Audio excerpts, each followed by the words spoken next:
Hi, everybody. My name's Greg Beckett, Motivational Hypnotist, and this is another episode of Time to Get Unstuck. And it's a show about moving forward. And today I have a great guest, Paul Ramsay.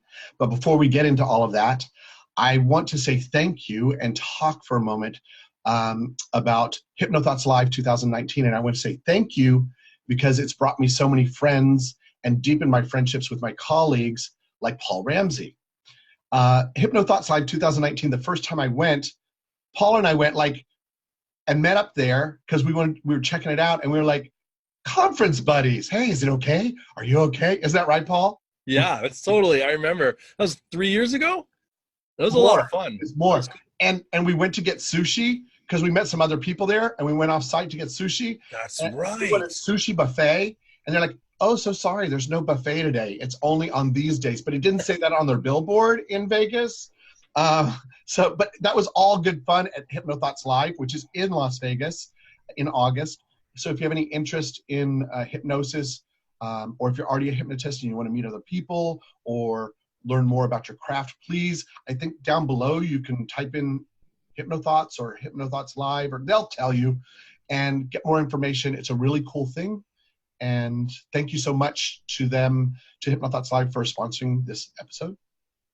And without further ado, again, time to get unstuck. For those of you that are tuning in for the first time, it's really about moving forward. And that's what life for me has been about, learning about myself. So I take words from that journey, or journeys that keep journeys of clients and friends that are moving forward. And these words keep popping up with most everyone.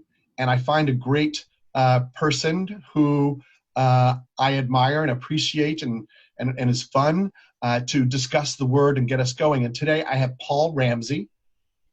He has been a nationally known stage hypnotist for 15 years or more, I think.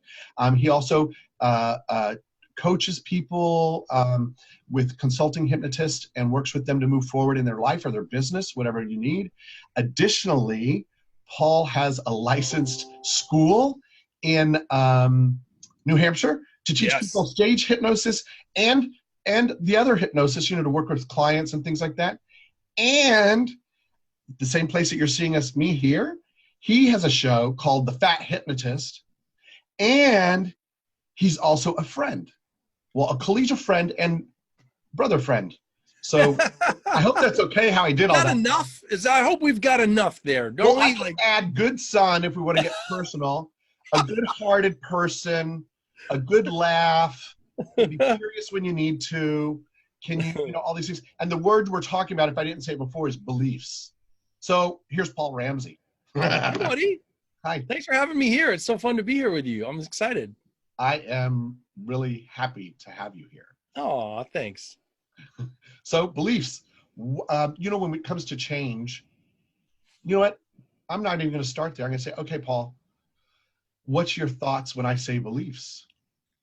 Well, there's a lot there. There's a lot there. I think, so the first thing I think about is as a hypnotism practitioner, I'm really big on the elegance of simplicity. And so for 15 years over the course of my career, I constantly work at how can I keep things simple, because I think there's this real power in simplicity, and that oftentimes the solutions are really elegant when you can make them simple and not make things harder than they need to be. And so throughout that theme that's run through my career doing client work, what I have found is that really time and time again, it comes down to the beliefs that the client has. It doesn't really matter. So many of the things that we think matter just really don't. If you can just focus on really understanding what a person's beliefs are, and then if you can help them find what really amounts to the lie or the inaccuracy of certain beliefs and help them bring it to their own attention, then that's when you can help them create change, right? So when people come to, this, Greg, people come to us, and a lot of times still, after all these years that hypnotism has been happening in the public, it's still not really mainstream, right? So what tends to happen is people come to you, and oftentimes the client who comes has tried everything else, right? I went and saw this, but I did We're this. We're the last resort. The last resort, exactly. Because there's a lot of misconceptions about hypnosis, or it's just not as mainstream, and it's not. A lot of people aren't sent to hypnotists because it's not as profitable for corporations and things like that. So it's really kind of interesting. You were saying. So what does that tell you? It tells you that there's a lack of belief in the broader population about what we do. And only when they've placed their belief in other things, the patch, the pill, this diet, blah, blah, blah, blah, blah, blah, blah, and those things still don't work, then are they really getting desperate and willing to entertain a new belief system. Oh my gosh, I'm running out of options. It would be great if hypnosis can help me where this other stuff hasn't helped me. And that, go ahead. I was going to say, you're using hypnosis as an example. Yep. To change a belief system. And we use hypnosis to help people change belief system. I'm going to step back to something, simplicity. Yep. And then we'll come back forward. Simplicity, something that I know about Paul that I was really to heart. I even called him. I said, I need to get information from you. When I saw his show, he did a stage show in Los Angeles for a school. He does a lot of colleges and stuff. And what Paul's good at, and I've taken some of it, is to explain how hypnosis works with someone, what it really is. Even in his stage work, he doesn't, and you correct me if I'm wrong, Paul, I didn't take it to see that he was trying to make it all hocus pocus and mystery. He's like putting it out there. This is what it is. So people have an understanding and want to do it, right?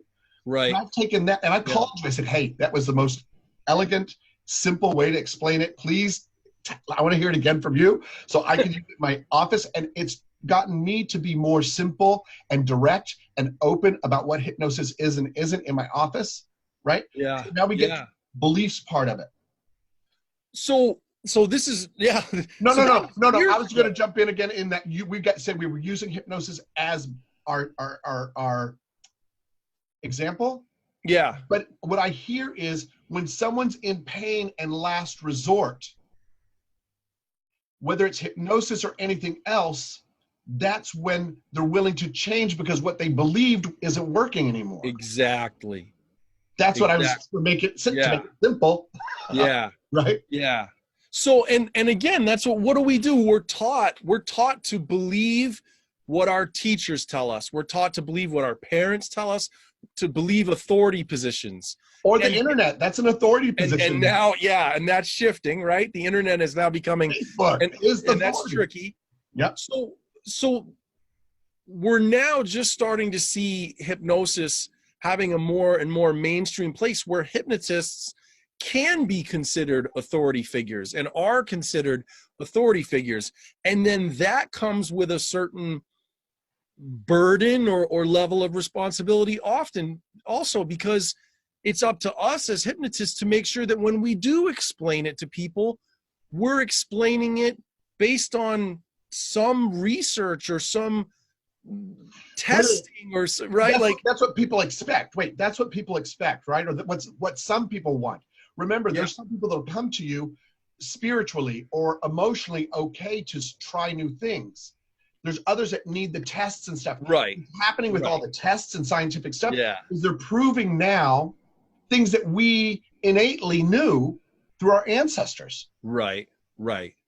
Because the fMRIs and stuff are saying meditation, hypnosis, and all that does change the brain function and how it is. But people believe it more because a test has been done and now it's documented. When that's before, what I was getting it was just results that used to, like a friend of mine quit smoking, or my friend of mine got rid of her allergies, or a friend of mine, she is no longer grieving after 10 years because she was able to release something in her belief or in her feeling, which is both. Right. And that's so we want to inspire that belief. And one of the things that I find that I try to do is to read up on the research and the new scientific findings so that I can tell clients when it's appropriate, listen, like, we've got amazing technology now. We've got functional MRIs and we've got electroencephalograms. We've got positron emission tomography scanners. We have these systems that measure your brain activity, and they show that something changes when you go into hypnosis. We don't fully understand why yet. We'll get there hopefully someday. But at least now we know it's not just hocus pocus. It's, you know, something is happening. And that's worth examining more, right?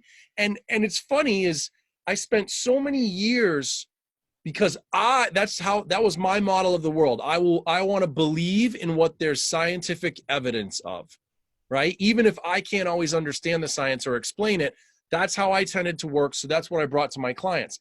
Now, 15 years later, I'm at this place where the funny thing is more and more often what I find myself telling clients is, look, I've been doing this a long time.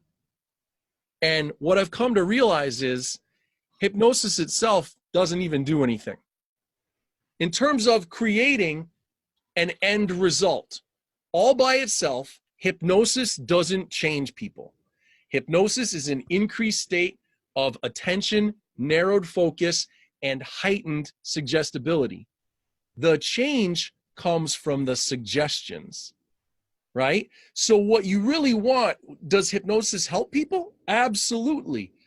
In as much as it is properly paired with a model or a blueprint or a protocol for delivering the right suggestions for that individual person. To help, help them shift their beliefs. Their beliefs. Yeah. And we may not even believe their beliefs. Exactly. And sometimes we have to hold that place of not believing because they're here wanting to go here. Yeah. They know where they want to go. Yeah. They don't know how to get there. Right. Right. And we're here to kind of like, I think of it sometimes, I tell people, I'm not doing anything to you. Right. As a hypnotist, I'm like a guide going through the forest, and you're picking the things that you need to get you to the other end of the forest. And right. I'm shining a light, letting you pick and choose, because suggestions, nothing overrides free will. Right. And as you know, as a stage hypnotist, and I've participated in stage hypnosis as a, participant, fun guy, that no one will ever do something out of their realm or belief system. Like there was an R-rated, X-rated hypnotist show that I went up for, and they wanted me to do some sexual suggestible things that I didn't, because I won't do harm to myself. Right. So for me, I'm going to say this because you talked about, I like guys like you to explain to me sometimes, because I don't do as much reading as maybe you do. And you do it really simply and eloquently and stuff. And then I go, oh, so it's really like this from old school, meaning I give examples like in metaphor or something that's happened to us in school and explain it that way. I don't have one at the top of my head. But so you would take the difficulty for me, by the way, and I can do that. But going back to belief and stuff is, I try to go into, and you'll agree or disagree. For me, I go into their belief system, whether it's higher power, whether it's science, whatever it is. Yep.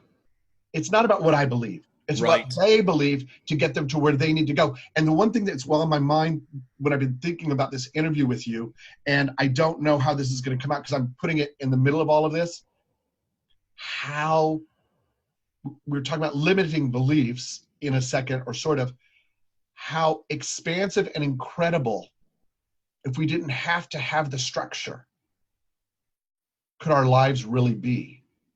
That belief structure, if we use it to open, but we always use it to enclose. To set boundaries, sort of, right? To Instead set the of opening space. Boundaries of all possible. We're in here. Let's try this out. Now let's try this out. Instead of going, let's try it all out and then bring it in. Yep.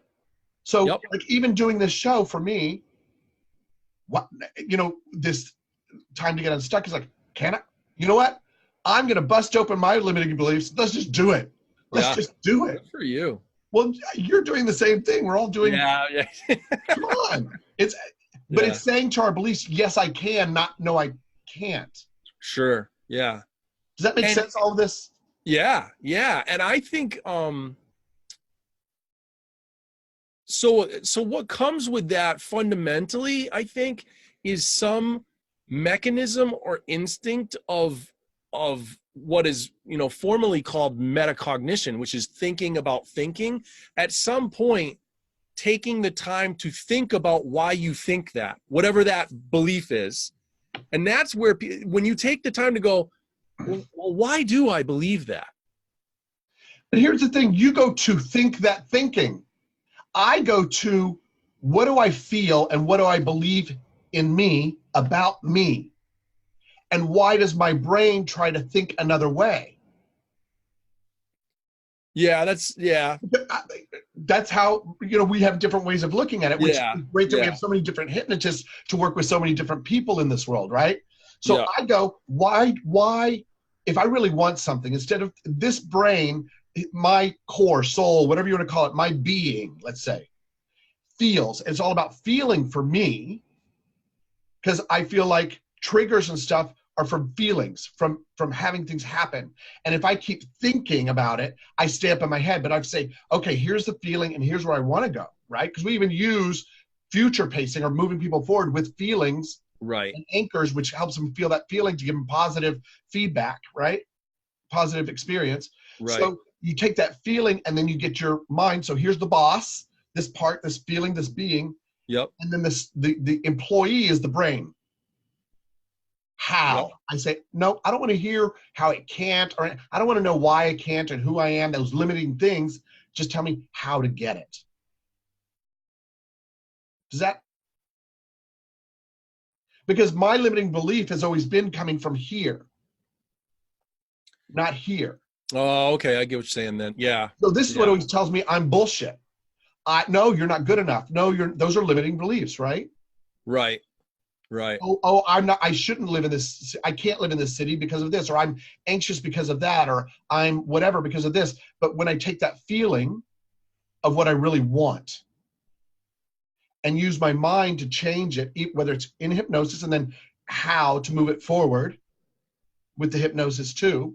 Right. In creating what you want, but still the feeling of the good.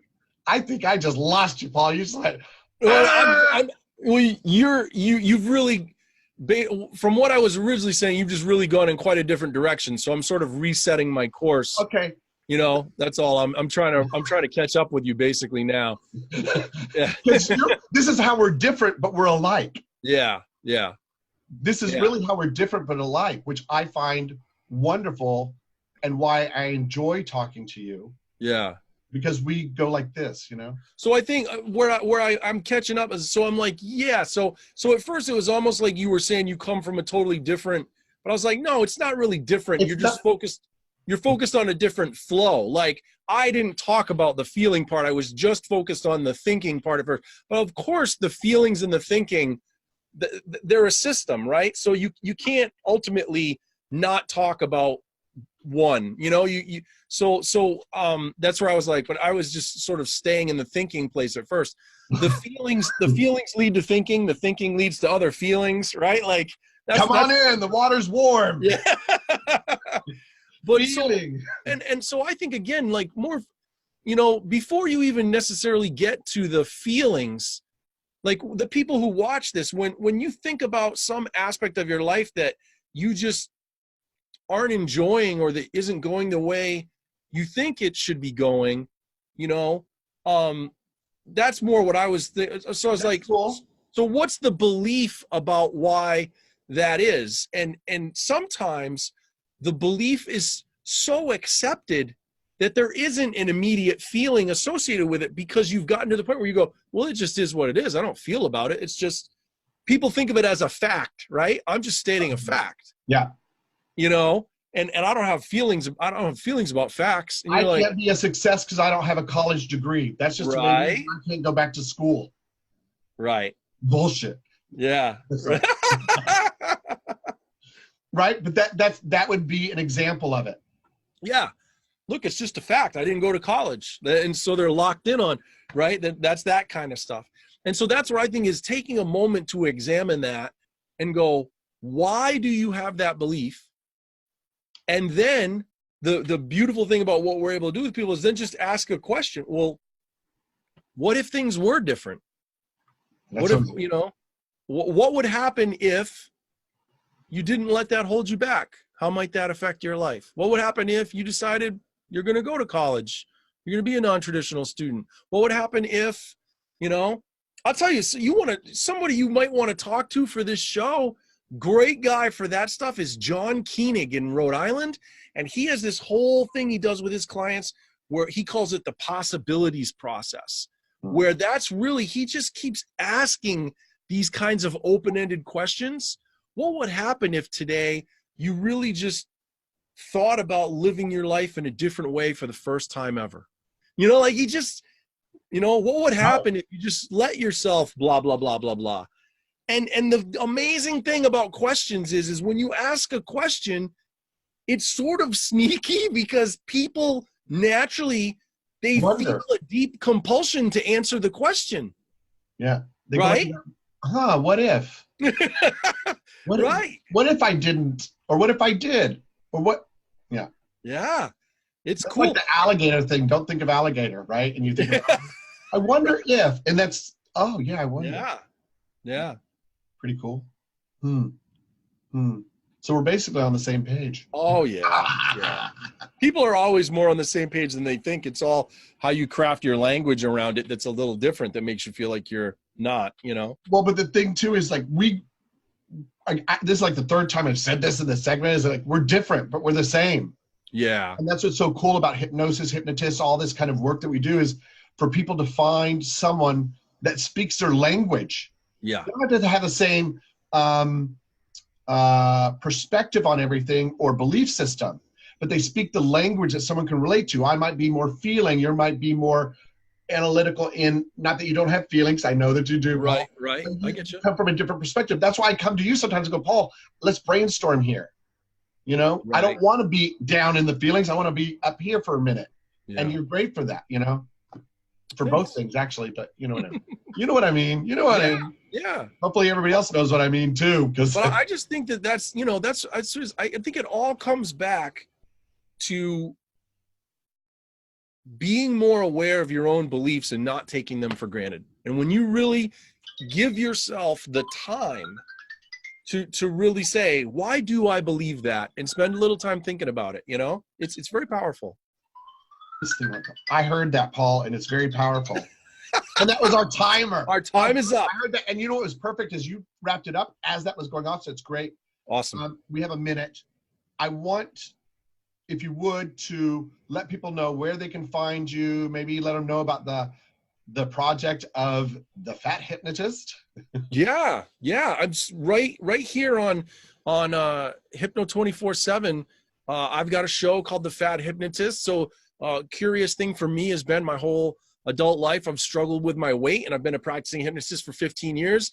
I've performed all over the country. I've helped all kinds of clients do different things, release fears and change habits in their life and everything. And yet I've never used hypnosis to manage my own weight. And so I took the opportunity to have this show as a chance to really get serious about that and create that change in my life. So if that sounds interesting to you, tune in to the Fat Hypnotist, and you'll see me interviewing a lot of other hypnotists like Greg and even some non-hypnotists to look at how to create a comprehensive approach to weight loss for myself that hopefully eventually I'll share with others.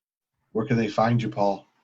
Where can they find you? They can find me. So I actually have a companion website. The show is right here on the same site as yours, and Hypno 24/7. And then I have a companion website called thefathypnotist.com. And then you can find me here or on Facebook or Greg at hypnosisla.com. And I want to say thank you again to Hypno Thoughts Live 2019. There's more information below for you to click on to find. I'm not very technical savvy, so they'll put it all in and you'll see it. Thanks for watching. And I want to say one last thing to my friend. Thank you not only for being on the show and stuff, but for sometimes kicking my butt. Aww. And for listening when I need to, and know that you are